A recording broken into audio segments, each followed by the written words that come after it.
শান্তিপুর ব্লকের বেলগড়িয়া টু বিহারিয়া মঠপাড়া এলাকায় রাতের অন্ধকারে ভাগীরথী নদীতে শুরু হয়েছে ভয়াবহ ভাঙন। স্থানীয় সূত্রে জানা গিয়েছে এক রাতেই নদীগর্ভে তলিয়ে গেছে বেশ কয়েক বিঘা জমি সহ একাধিক আম গাছ। এ হেন ভাঙনে আতঙ্ক ছড়িয়েছে গোটা এলাকায়। এলাকার মানুষের রাতের ঘুম উড়েছে। বিশেষত কালো বস্তা নামে পরিচিত ওই ঘাটে প্রতিদিন বিকেলে হাজার হাজার মানুষ গঙ্গার পাড়ে ভিড় জমান ঘুরতে আসেন। সেখানে 30 থেকে 40টি পরিবার দোকান বসিয়ে জীবিকা নির্বাহ করে থাকেন। হঠাৎ এই ভাঙন শুরু হওয়ায় তারা দিশেহারা হয়ে পড়েছেন। একদিকে নদীর গর্ভে ভেঙে যাচ্ছে চাষের জমি, অন্যদিকে জীবিকার ভরকেন্দ্রও চলে যাচ্ছে নদী গর্ভে। নদিয়া থেকে জগন্নাথ মণ্ডলের রিপোর্ট, সানভি নিউজ বাংলা, মানুষের সাথে মানুষের পাশে। আমরা শোয়ার পরে ভেঙেছে হয়তো।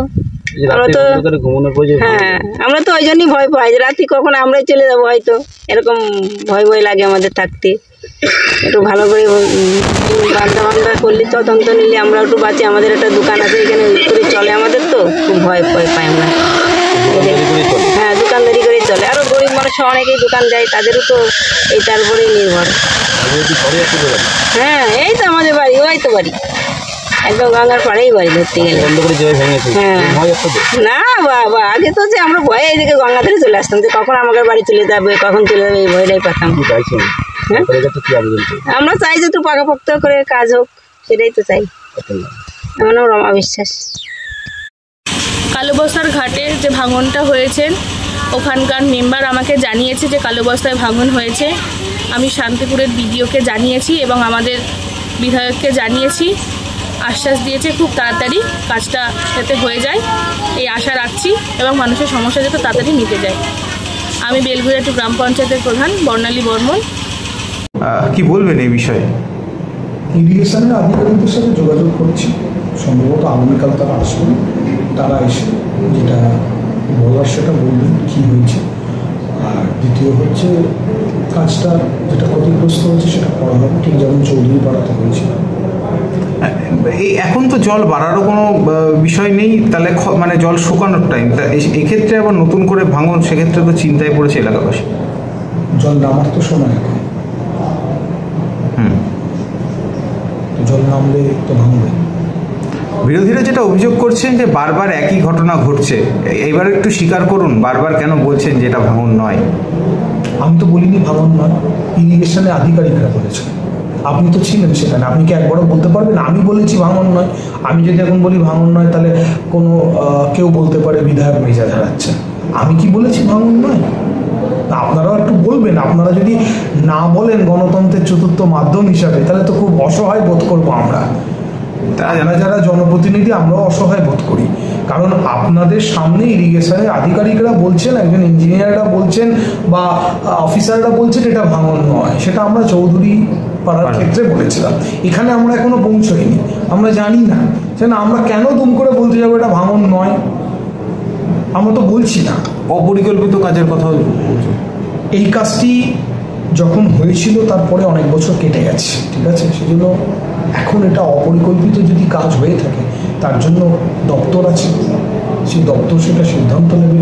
ঠিকাদার কর্মীদের বিরুদ্ধে আইনত ব্যবস্থা নেওয়ার জায়গা আছে, সেটাও নেওয়ার দরকার। তারাও যেতে পারেন 100 বার। এখানে তো কোনো সমস্যার কোনো বিষয় নেই।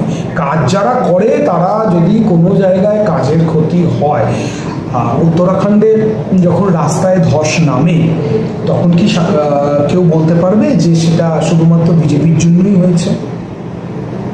আমরা কি বলতে পারি? পারি না। অথবা আমরা যদি উত্তরপ্রদেশে কোনো জায়গায় কিছু ক্ষতি দেখি, আমরা কি বলতে পারি সেটা শুধুমাত্র বিজেপির জন্যই হয়েছে? তাহলে কেন পশ্চিমবঙ্গে গণতান্ত্রিক পরিকাঠামো আছে বলেই তো বিজেপি বলছে যে এটা তৃণমূলের জন্যই হয়েছে, তাতে আমার কোনো দুঃখ নেই। কিন্তু এই কথাগুলো আপনাদের ভাবতে হবে কিন্তু, যে একটা সরকার একটা রাস্তায় যখন গুজরাটে যে এত বড় একটা সেতু ভেঙে পড়লো, তাহলে আমরা কি বলতে পারি এটা বিজেপির জন্যই হয়েছে? তারা জানাচ্ছেন যে 26-এ নির্বাচনে তারা জয়লাভ করবে, তারপর সাধারণ মানুষের এইসব সমস্যার সমাধান হবে স্থায়ীভাবে। হ্যাঁ, হলদিয়া থেকে তো কাজ শুরু হয়েছে, জগন্নাথবাবু জানিয়েছিলেন, আপনারাই বলেছিলেন, প্রশ্ন করেছিলেন। তো হলদিয়া থেকে এসে কি এখনো অবধি শান্তিপুরে পৌঁছয়নি? আর সব থেকে বড় কথা হচ্ছে যে যদি সত্যি স্থায়ীভাবে কাজ হয়, ভালো, নিশ্চিন্তে ভালো। কিন্তু বুঝতে হবে এটাই যে তাহলে এখানে বিরোধী দল রয়েছে বলি, আর আমার বক্তব্যগুলো কাটবেন না, এখানে বিরোধী দল রয়েছে বলি তাহলে আমরা কাজ করবো না, কারণ ভাঙন সেন্ট্রাল গভর্নমেন্টের বিষয়, এটাও কিন্তু ভাবতে হবে তাদেরকে। তাহলে এখানে অন্য বিরোধী দলের সরকার আছে বলেই তাহলে কাজ হচ্ছে না, সেটাও তো ওনারা প্রকারান্তরে স্বীকার করে নিলেন। আমি সাধারণ মানুষদের উদ্দেশ্যে বলবো যে তাহলে এটা স্বীকার করে নিলেন ওনারা যে আমরা এসে করব, এখন আমরা নেই, আমরা করব না, তার মানে আমরা চাইলে করতে পারি কিন্তু আমরা করব না। সেজন্যই যত প্রস্তাব যাচ্ছে ইরিগেশন থেকে বাতিল হচ্ছে, টাকা দেওয়া হচ্ছে না, ইচ্ছাকৃতভাবে এসব করে। আপনার প্রশ্নতেই তার তো রয়েছে কথা, আপনি যেটা প্রশ্ন করেছেন তার মধ্যেই তার উত্তর রয়েছে, আমি তো বলবো না। কিন্তু আবারও আমি বলছি যে ওনারা যদি বলে থাকেন এবার তো স্বীকার করুন ভাঙন, তা ভাঙন কি তৃণমূল করাচ্ছে?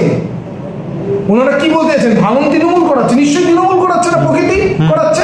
আগেরটা আমি বলিনি ভাঙন নয়, আমি বলেছি যে ইরিগেশনে আধিকারিকরা বলছেন এটা ভাঙন নয়, দুটো কথার মধ্যে কিন্তু পার্থক্য আছে। সবকিছুতেই রাজনীতি এখন শুরু হয়ে যাচ্ছে এই বিষয়ে। এই তো দুর্ভাগ্য, মানুষ বারংবার তাদেরকে ভোট দিচ্ছে কিন্তু ওনারা বলছেন আমরা এসে করব। আমরা কিন্তু একবার বলছি না যে আমরা 21 সালে শান্তিপুরে জিতিনি, আমরা 21 সালে হরিণঘাটা জিতিনি, আমরা 21 সালে কল্যাণী জিতিনি, আমরা ওখানে লক্ষ্মীর ভাণ্ডার চালু করবো না। মানুষ এটা উত্তর দেবে। ঠিক আছে।